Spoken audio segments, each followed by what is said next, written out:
Je viens juste de finir de faire un gâteau yaourt avec ma petite et à chaque fois c'est pour moi un délice parce que c'est ma Madeleine de Proust.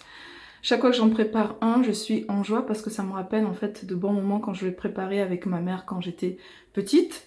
Et voilà, donc j'ai dit à ma fille, il faut quand même que je fasse une vidéo. Et donc aujourd'hui, on est reparti pour faire une petite vidéo ensemble. Bien sûr, n'hésite pas à me dire dans les commentaires quelle est ta Madeleine de Proust qui te met en joie instantanément. Alors, revenons-en à notre vidéo d'aujourd'hui. J'ai échangé avec beaucoup de monde et les personnes me disent souvent voilà, Miss Domi, j'ai essayé de manifester des choses, mais je n'y arrive pas. J'ai essayé ceci, j'ai cela, mais ça ne marche pas. La loi de l'attraction ne marche pas pour moi. Alors, si tu reviens sur ma toute première vidéo, le premier short que j'ai fait sur cette chaîne, j'ai parlé des 3 axes pour attirer à toi tout ce que tu veux. Et l'un des axes majeurs, c'est ce que j'avais appelé « il faut aligner les PEA ». Et c'est ce que je vais aborder aujourd'hui parce que souvent c'est pour ça que tu n'arrives pas à manifester ce que tu veux. Ici Miss Domi et je suis coach de vie, coach mindset et je t'accompagne pour manifester la vie de tes rêves. Donc PEA, derrière ces 3 lettres se cachent les 3 raisons qui font que tu ne manifestes pas ce que tu veux. Abordons la première lettre, P comme pensée. Les pensées sont tellement importantes et comme dit Abraham Hicks, thoughts create the reality, c'est-à-dire que les pensées créent la réalité. Et les pensées créent tout, en effet, parce que tout ce que tu vois autour de toi était d'abord une pensée dans la tête de quelqu'un avant de devenir une forme physique ou quelque chose de tangible dans la réalité physique. Ici, on parle à la fois des pensées conscientes et des pensées subconscientes. Et il faut que tu aies en tête que les pensées conscientes représentent seulement 5% pour te dire en fait l'importance de savoir comment fonctionne le subconscient et ce qu'on a dans le subconscient. Je vais reprendre ici une conversation que j'avais eue avec l'une de mes amies. Donc je lui dis, qu'est-ce qu'aujourd'hui tu n'arrives pas à manifester? Elle me dit, l'amour, un partenaire aimant dans ma vie. Ok. Donc si tu ne l'as pas aujourd'hui, c'est qu'il y a quelque part un désalignement par rapport à ce souhait que tu as. Et donc on commence à parler, à discuter. Et je lui dis, est-ce que tu fais des affirmations? Elle me dit, oui, je fais des affirmations le matin, 10 à 15 minutes, je suis aimée, je suis inoubliable, j'attire le respect de la personne que j'aime, je partage un amour réciproque, etc. Donc elle fait ses affirmations. Donc ça, c'est on va dire une belle vibration au final. Mais en opposition, elle va avoir en fait des pensées négatives sur elle-même. Elle va se sentir, de temps en temps, elle se sent qu'elle n'est pas digne de recevoir de l'amour, qu'elle n'est pas assez ceci ou assez cela. Et c'est là où les pensées inconscientes, en fait, ont une grande puissance parce qu'au final, elles déséquilibrent cette balance entre essayer, à travers des affirmations, de dire je suis aimée, je trouve facilement l'amour, je partage un amour réciproque, etc. Et de l'autre côté, avoir ces pensées qui te disent que tu n'es pas digne d'un amour et que c'est difficile de trouver le grand amour, etc. Malgré tout, je trouve très positif toutes les informations qu'elle me donne parce que déjà, elle commence à être consciente de ses pensées négatives.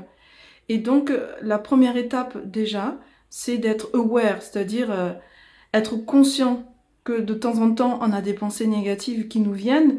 Et quand on est capable d'identifier, en fait, du coup, ça le rend visible et on est capable de le transmuter et de le changer. Et dans son cas, ce que je lui dis, c'est que ce qu'elle pourrait faire, c'est une reprogrammation de son subconscient. Si toi aussi, tu as des pensées négatives qui te viennent, qui vont à l'encontre en fait des affirmations que tu fais tous les jours, n'hésite pas à me l'écrire dans les commentaires pour qu'on sache tous ensemble qu'on est dans la même aventure et qu'on essaie tous de s'améliorer. Après les pensées, la deuxième chose que tu dois aligner, ce sont les émotions. Le E, c'est émotion.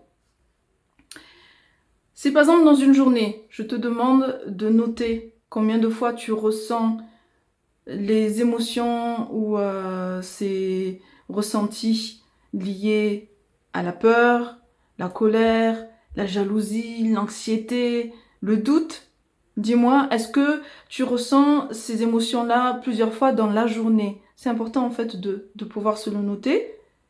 Et si c'est oui, alors continue cette vidéo. Alors c'est une question que j'ai posée à mon ami pour continuer l'histoire. Je lui ai dit donc, est-ce que de temps en temps, dans la journée, tu ressens ces émotions-là, négatives? Et elle m'a dit oui. Et je lui ai dit, bon, mais laquelle particulièrement tu ressens par rapport au fait que tu veux trouver l'amour, etc.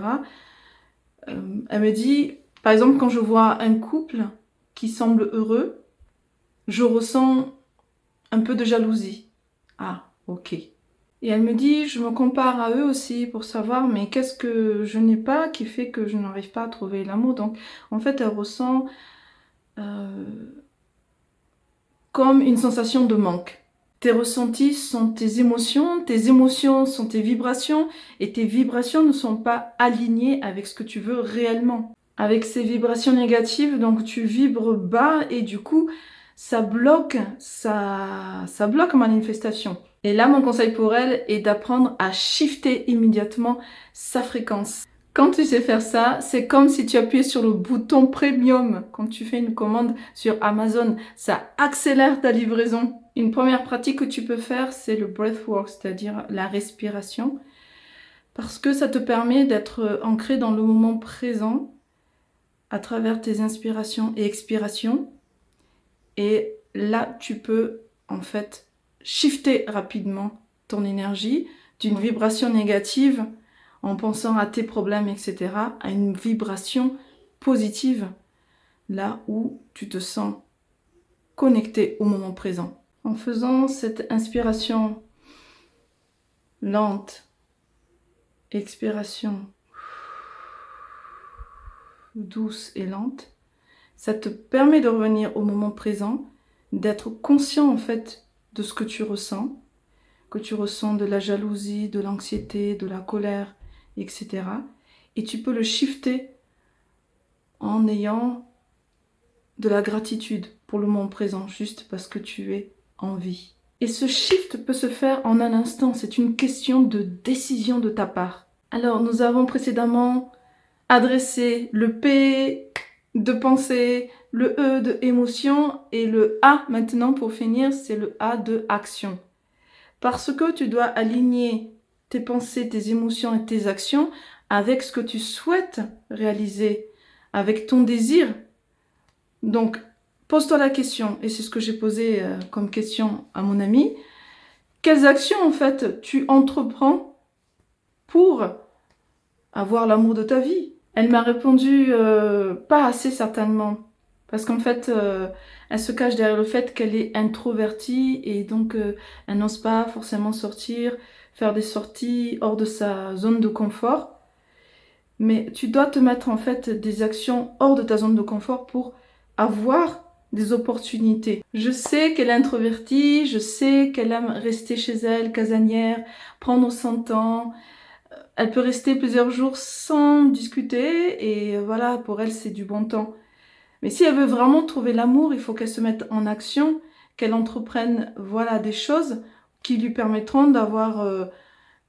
de rencontrer des personnes au moment où elle s'y attend le moins. Mais il faut au moins créer des occasions. Et je lui dis, même si ton pouvoir de manifestation est très puissante, ce n'est pas possible que la personne vienne toquer à ta porte, monter les escaliers et venir jusqu'à ta chambre pendant que tu l'attends tranquillement sur le lit et en disant « Me voici, c'est l'univers qui m'a envoyé à toi ». Non, il faut que tu fasses en fait l'action qui va bien pour te permettre de rencontrer cette personne. Donc mets-toi aussi en action, il ne faut pas croire que en ne faisant rien, tout va t'arriver. Ce n'est pas pour rien que le mot « action » se trouve dans le mot « attraction » parce que tu attires à travers des actions inspirées. Quand tes pensées et émotions sont alignées, tu attires l'opportunité. Mais c'est l'action qui te permet de réclamer cette opportunité qu'elle est à toi. Donc voilà les 3 raisons principales pour lesquelles tu n'arrives pas à manifester ce que tu veux, parce que il y a un désalignement entre tes pensées, tes émotions et tes actions. Tout cela doit être en alignement absolu, parce que la manifestation, c'est vraiment à 100% une question d'alignement avec ce que tu désires, en termes de vibration. Et cette vibration, tu l'as à travers l'alignement de ces 3 éléments. Pensée, émotion, action. Si tu as appris quelque chose à travers cette vidéo ou si tu as juste passé un bon moment avec moi, n'hésite pas à me le dire en commentaire et partage à tes amis, à la famille ou à toute personne que tu penses qui aurait besoin de ces conseils pour mieux manifester de façon consciente ses objectifs, ses désirs, sa vie de rêve. Si tu as aimé ce secret, like cette vidéo et souscris à ma chaîne.